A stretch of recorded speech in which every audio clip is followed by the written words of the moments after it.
Amigos y amigas de Expectativa, con gusto vamos a desarrollar la siguiente entrevista. Estamos en contacto vía internet, vía StreamYard, con Andrés Briones, candidato a la Asamblea Nacional por el Movimiento Construye Lista 25. Es un joven empresario de 38 años, guayaquileño, ingeniero en Administración y Ciencia Política.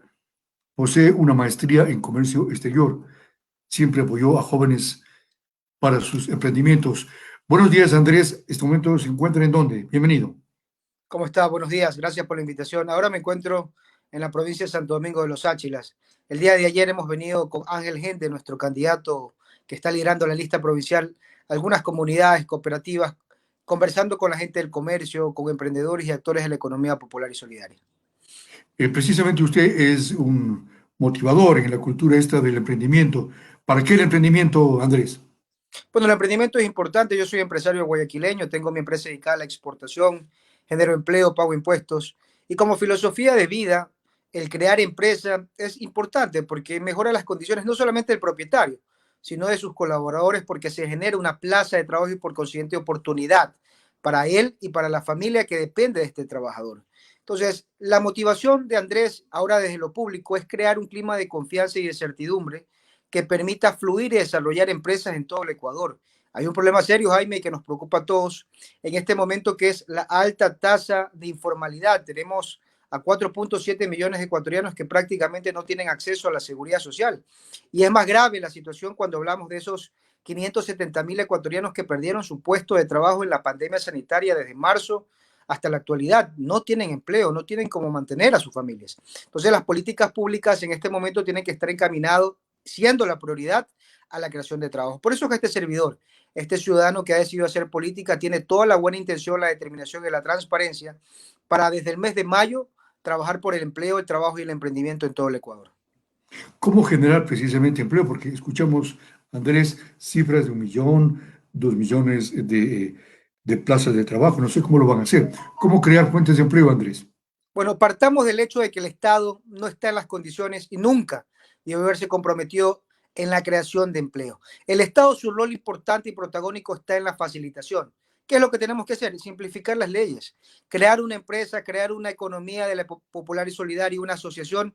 En este momento es complicado por los tiempos, por los costos y por la corrupción, por el billetito y la coima que le tienes que dar a tal funcionario para que te dé un trámite y un documento y con esto hacer que tu negocio fluya y comience a comercializar tu producto. Entonces, todo lo que en este momento detiene y obstaculiza, tenemos que ir barriendo y limpiando el camino para que el crear empresa en el Ecuador no tome más de 5 días, para que no exista la corrupción al momento de tramitar un documento, un certificado que necesites para colocar tu producto, que tengamos acceso a crédito barato. No hay crédito barato en el Ecuador y por lo tanto, ¿de qué me sirve tener mi idea y toda la buena intención si no tengo capital para poder desarrollar mi emprendimiento y generar trabajo en el país? Entonces, estas condiciones necesarias y propicias, el Estado ecuatoriano tiene que comenzarlas a facilitar, simplificar trámites, costos diferenciados para el empresario, para el emprendedor, acceso a crédito barato, tasa de interés diferenciada para que tú puedas tener ese capital y por lo tanto poner en marcha tu emprendimiento, apoyar en la comercialización, aperturar mercados, generar un clima de certidumbre para contratar trabajadores y por lo tanto atraer inversión internacional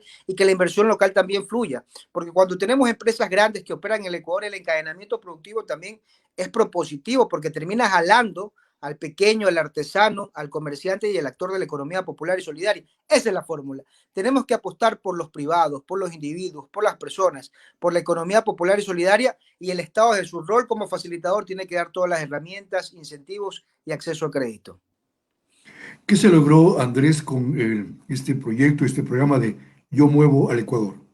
Bueno, en ese momento yo había venido del sector empresarial toda mi vida con mi negocio y dirigí el Instituto de Economía Popular y Solidaria. Y ahí nos dimos cuenta cómo la política pública mal direccionada puede hacer daño a un sector. En la economía popular y solidaria hay una dependencia muy fuerte y marcada hacia las compras públicas. Y en este momento el ritmo de compras públicas en el Ecuador se ha visto disminuido porque no hay plata. Entonces, a este sector que representa más de 460.000 personas asociadas en 15.000 asociaciones en todo el país de la economía popular y solidaria, su único ingreso es lo que logren vender el Estado ecuatoriano. No se había desarrollado políticas de fomento productivo para mejorar la calidad, la productividad, el empaque, desarrollar nuevos canales de comercialización. Y cuando tomamos las riendas del instituto, dimos un cambio de 180 grados. ¿Sí? porque nos dimos cuenta que la conducción de la política pública estaba equivocada. Lo público está para facilitar, no para dar dádivas, ni mucho menos tratar de sostener un sector. Tenemos que generar capacidades en el propio sector. Y logramos de manera histórica encadenar en plena pandemia sanitaria a las asociaciones de la economía popular y solidaria con el sector privado y lograr ventas de más de 17 millones de dólares, mejorando empaques, implementando programas de calidad. E incluso en algunos casos llegamos a exportar productos de la economía popular y solidaria a Estados Unidos y Canadá. Esas son las cosas que tenemos que implementar para mantener las asociaciones, generar trabajo y por lo tanto un clima propicio para la inversión y la generación de empleo, que es lo que se requiere en este momento en el Ecuador. Claro, pero como decía Andrés, hay altas tasas de interés en la banca, en el sector financiero, y esto desanima a los emprendedores de quienes quieren emprender pequeños negocios porque tienen que pagar altas tasas de interés. Pero en cambio, si ellos ponen, o si ponemos, colocamos dinero para una póliza o para ganar cierto dinero, es muy bajo la tasa de interés pasiva, ¿no? Regular esos temas para no desanimar, desestimular al sector de los pequeños emprendimientos. Jaime, tenemos que generar competencia en el sistema financiero. Yo soy un fiel creyente que la competencia en algunos casos, no en todas, puede traer soluciones al país. Y tenemos que traer la banca internacional aquí a competir al Ecuador. Cuando uno va a Panamá, tenemos una tasa por ciento que no supera el 2 o 3%. Traer la banca internacional a competir con la banca local para que por efecto de mercado las tasas de interés caigan de manera inmediata. Esa es una fórmula rápida y sencilla que tiene que ver con el legislativo, generar una reforma a la ley de bancos para que la competencia internacional privada venga y generemos una competencia sana y tengamos mejores tasas de interés. Dos, yo también creo que el sistema cooperativista, es decir, las cooperativas y las cajas de ahorro, que en este momento operan más en la ruralidad, hay que abrir también ese sector. No puede ser que un banco no pueda operar en Sixi, que es una comunidad rural en el Azuay, porque eso está restringido únicamente para cooperativas. Es decir, los nichos, los guetos de operaciones bancarias en este país están restringidos. Entonces tenemos que generar más apertura, amigos queridos. La libertad es lo que tiene que fluir para que la iniciativa privada pueda llegar a aquella persona que lo necesita y por consiguiente a través del efecto de oferta y demanda se pueden mejorar las condiciones de la tasa de interés en el mercado. Y donde no podamos llegar, porque el mercado no soluciona tampoco todo, donde tengamos, por ejemplo, el caso de ese joven estudiante de Saquicilí o ese joven estudiante de Puerto López que está terminando la universidad y quiere crédito barato, el Estado ahí sí tiene que aplicar una fórmula para que con fondos públicos se pueda llegar con recursos no reembolsables, pues darle la oportunidad a Juanito de Puerto López de montar su hostería o a aquella persona que está en cuenta de montar una industria para procesar quinoa. Ese es el rol del Estado. El Estado tiene que, como siempre lo digo, y esa es mi palabra favorita, facilitarle la vida a los ecuatorianos y quitar ese freno de máquina. Porque ahorita en vez de que el burócrata, que el funcionario esté para servir y ayudar, prácticamente cuando vamos es para pedirle un favor. Y eso tiene que cambiar en la política nacional. Por eso que Andrés, siendo emprendedor, siendo empresario y docente en su momento, conoce todas las necesidades del pueblo ecuatoriano. He tenido la oportunidad de recorrerme las 24 provincias del país. Y dentro de la Asamblea tenemos ya una agenda legislativa donde mi prioridad va a ser la reactivación económica, el trabajo y la inclusión social para el país. Muy bien, es decir, que el Estado debe dar facilidades. Y ahora me acuerdo de lo que contaba el cantante Facundo Cabral, no sé si usted le conoce, Andrés, cuando decía que la madre de Facundo Cabral se había encontrado con el presidente de Argentina, en ese tiempo no recuerdo quién, pero le ha dicho, ¿qué puedo hacer por usted, señora? Y ella, la madre de Facundo Cabral, le respondió, con que no me moleste, ya hace bastante. Es decir, el Estado debe dar facilidades y no obstáculos a quienes quieren trabajar, a quienes quieren producir, Andrés.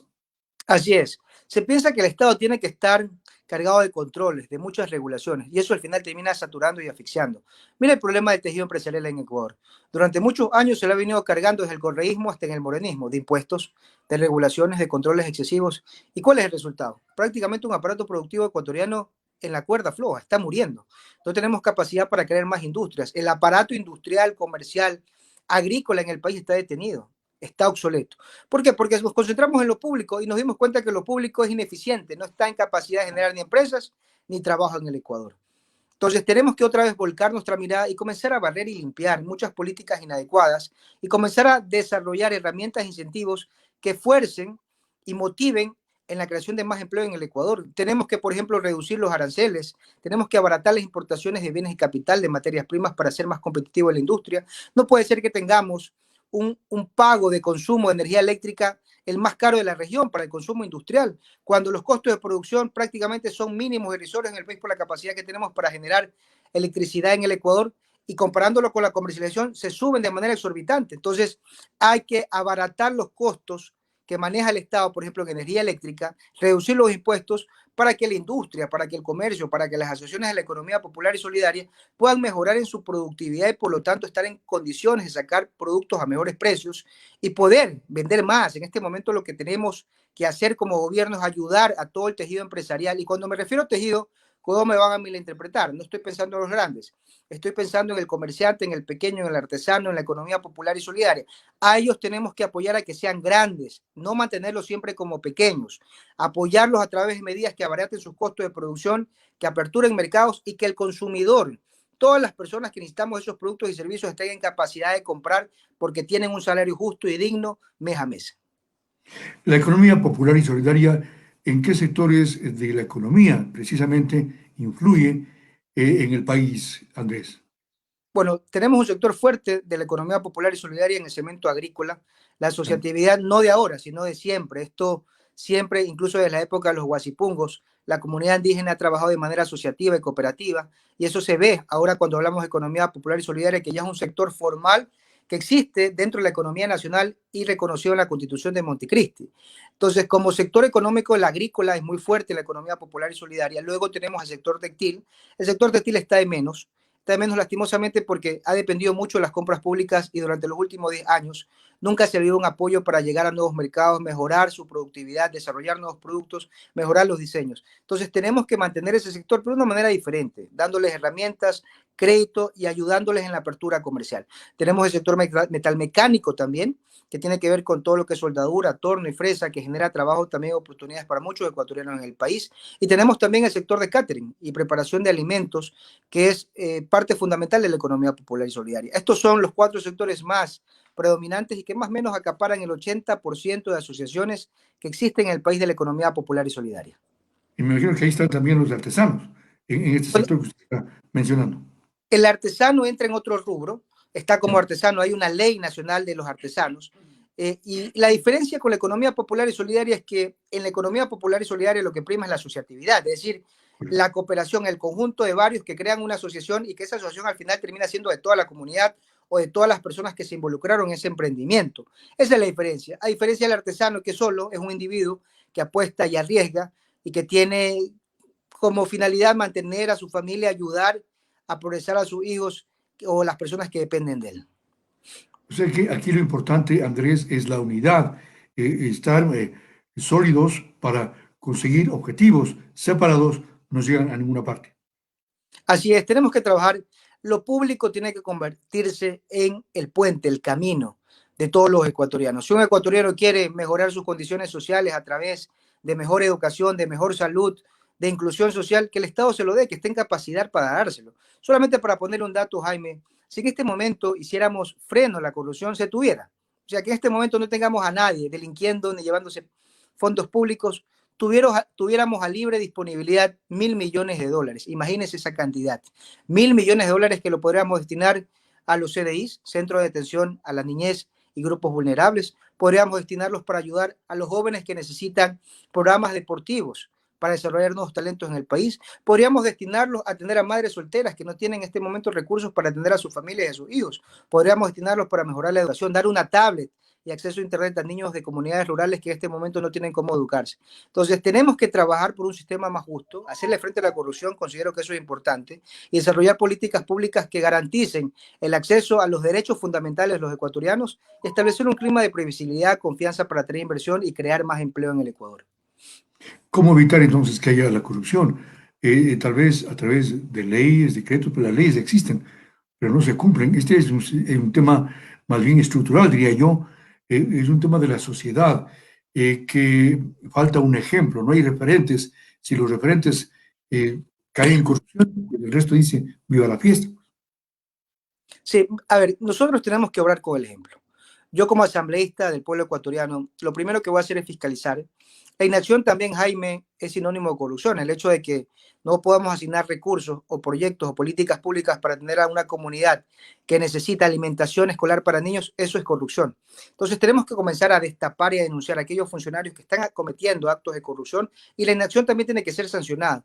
Y segundo, tenemos que monitorear. Ya es momento que desde el legislativo se comience a abrir espacios a las veedurías ciudadanas para que sean ustedes, los ciudadanos, la opinión pública, las que comiencen a denunciar las malas prácticas de los jueces. Hay muchos jueces en este país que lastimosamente cometen actos de corrupción al liberar a través de medidas sustitutivas a delincuentes, a funcionarios públicos que han sido aprehendidos por corrupción. Y estas personas salen de las cárceles y siguen usufructuando el dinero mal habido. Eso no puede suceder en el país. Entonces, tenemos que profundizar nuevamente la participación ciudadana y el rol de los medios para comenzar a denunciar y a destapar todos estos casos y que estas personas sean sancionadas.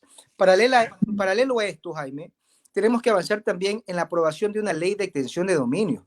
En el país de nada sirve que un delincuente, un corrupto pague una pena, porque después de los 8 años sale y se va a Miami a vivir de manera cómoda o se va a las Bahamas a disfrutar del dinero mal habido. Entonces, el Estado en este momento no tiene un marco jurídico que le permita recuperar esos bienes que una persona se ha llevado por la corrupción. Entonces, uno de mis compromisos también, porque esta asamblea no lo va a hacer, porque tenemos ahí un número alto de asambleístas que tienen rabo de paja, va a ser proponer ante los medios la aprobación y el trámite inmediato de la ley de extensión de dominio. ¿Por qué en la Asamblea hubo tantos casos de corrupción? El propio presidente Litardo decía que había el 60% de asambleístas que tenían temas pendientes con la justicia. ¿Será que hace falta para ir a la Asamblea revisar mejor el perfil de quienes van a integrar este ente legislativo? Porque resulta que se les elige, pero ya van y cometen estos actos reñidos con la moral y con la ética. La política ha venido a menos, Jaime, y durante el correato, hay que decirlo así. El correato, Rafael Correa, le hizo mucho daño a la democracia y lastimosamente se rodeó no de personas actas, sino de personas únicamente que iban a la Asamblea Nacional a apoyar y a respaldar. No había criterio, no había criterio. Y en la Asamblea lo que tiene que primar son las ideas, tiene que primar la contraposición. No todos vamos a estar alineados siempre a lo que venga del Ejecutivo, porque nosotros representamos intereses diversos. Y cuando se eliminó esa facultad de fiscalización, de proponentes propositivos, de demandantes, de cuestionadores, prácticamente lo que tenemos es un cuerpo de personas que no tienen ni siquiera las capacidades ni los atributos para liderar y estar en la Asamblea Nacional. Tenemos que recuperar nuevamente la Asamblea y poner cuadros brillantes y líderes de diferentes sectores que vayan a proponer, que vayan a fiscalizar y a cuestionar. En este momento del país tenemos que sentarnos y elaborar un plan de desarrollo futuro. Tenemos que pensar en el Ecuador del futuro, un Ecuador totalmente diferente, donde el acceso a Internet tiene que ser una prioridad, donde el acceso a crédito, donde las oportunidades, donde la creación de empleo es lo que se está demandando en este momento. Y los políticos no están hablando de eso. Lo que vemos en los titulares es casos de corrupción, que Alvarito Noboa no entra a la papeleta, que el problema entre el contencioso y el Consejo Nacional Electoral, eso es lo que prima. Pero no tenemos titulares donde se ponga y se diga el candidato del movimiento tal o del partido tal propone esto. Los pocos que estamos haciendo y trabajando en medios, lo conversamos y lo comentamos, pero necesitamos darle más fuerza. Por eso es que es importante llegar a la Asamblea Nacional, porque es ese espacio, obrar con el ejemplo, responsabilidad y dando resultados de corto plazo, vamos a cambiar la percepción de la Asamblea y hacer que la ciudadanía nuevamente vuelva a confiar a trabajar con nosotros en todo el territorio. Y que los legisladores vuelvan a llamarse honorables, que actualmente no sería ese precisamente el término que debe ocupar a los también llamados padres de la patria, que está muy ese término venido a menos. En el tema de la eliminación de la prueba ser bachiller, ¿usted está de acuerdo que se elimine esta prueba que ha significado que muchos estudiantes no puedan estudiar lo que aspiran en la universidad? Jaime, a mí no me gusta poner ejemplos, pero yo te voy a contar mi caso. Andrés Briones es un joven que viene de un barrio popular, mi madre conserje de una escuela y mi padre conductor de transporte público toda su vida. En mi caso, yo terminé la secundaria en un colegio público gracias al esfuerzo de mis padres, pero cuando fui a tocar la puerta de las universidades, tuve la oportunidad de elegir y gracias a Dios gané una beca en una universidad privada de la ciudad de Guayaquil y eso me ayudó a mí a seguir mi propia carrera, tener oportunidad, luego montar mi empresa y mejorar las condiciones de mi familia. Ahora soy candidato de los ecuatorianos. ¿Por qué digo eso? Porque en el sistema educativo lo primero que tiene que imperar es la libertad de elegir la carrera que se ajuste a lo que tú quieres ser, a lo que tú quieres aspirar en un futuro. Y eso se cercenó, prácticamente se dejó a un lado. Un estudiante o un estudiante que aspiraba a ser doctor por una prueba fría, que tiene que ser llenada con un lápiz y a través de un formulario, termina o se le termina diciendo que tiene que estudiar relaciones públicas. Entonces, prácticamente la capacidad de elegir quedó acabada en este país y adicional a eso, se concibió otra vez al Estado como el único generador de educación superior en el país, cuando tenemos un problema serio de acceso a la educación superior y a los privados, incluso hasta las escuelas superiores politécnicas del país, se las hizo a un lado, se las desechó. Yo soy producto de la educación primaria, privada, y ahora estoy sirviendo como ciudadano en la política nacional. En vez de haber destinado recursos para fortalecer a las universidades politécnicas superiores, se hizo ese elefante blanco Yachay que no funciona. Se destinaron millones de dólares. ¿Por qué no destinaron esos recursos a la Politécnica del Litoral y a la Politécnica Nacional en la Sierra? Y se fortaleció la educación politécnica en el país. ¿Por qué no se generó un fondo de becas para las universidades privadas y para que personas que vienen de barrios populares aspiren a estudiar a una Universidad de San Francisco de Quito, a una Universidad Casa Grande de Guayaquil, a una Universidad de especialidades Espíritu Santo en la ciudad de Guayaquil con un fondo de becas nacional? Eso no se hizo, porque se pensó que lo público era el generador de oportunidades, cuando en la práctica el ciudadano es quien arriesga, el quien busca oportunidades, y lo que tiene que tener es el camino abierto y despejado desde el gobierno para que él pueda soñar, crecer y ser un actor productivo que ayude en el desarrollo y transformación del Ecuador. Entonces, Andrés, usted está en desacuerdo, o mejor dicho, en acuerdo con el gobierno, en el sentido de que Yachay EP no funcionó y debe tomar otro rumbo, debe extinguirse dicha empresa, la empresa pública Yachay EP, y Yachay Tech, es así, debería mantenerse. A ver. Tiene que eliminarse, Yachay no ha servido. Tenemos que apostar por lo que sirve. Y lo que sirve en este Ecuador es la red de universidades públicas, que hay que fortalecerlas, hay que darles más recursos, y también la academia, el sector privado, que hay que articularlo para que una alianza pública-privada, la cobertura de educación superior crezca en el país y se den más oportunidades a nuestros estudiantes.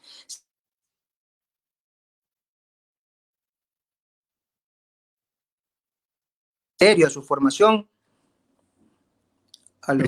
ya en base a su criterio y su formación, cursar una carrera universitaria y ser un profesional que aporte al desarrollo económico del Ecuador.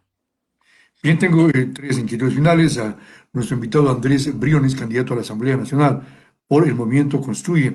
¿Usted es candidato a la Asamblea, asambleísta nacional o asambleísta por la provincia?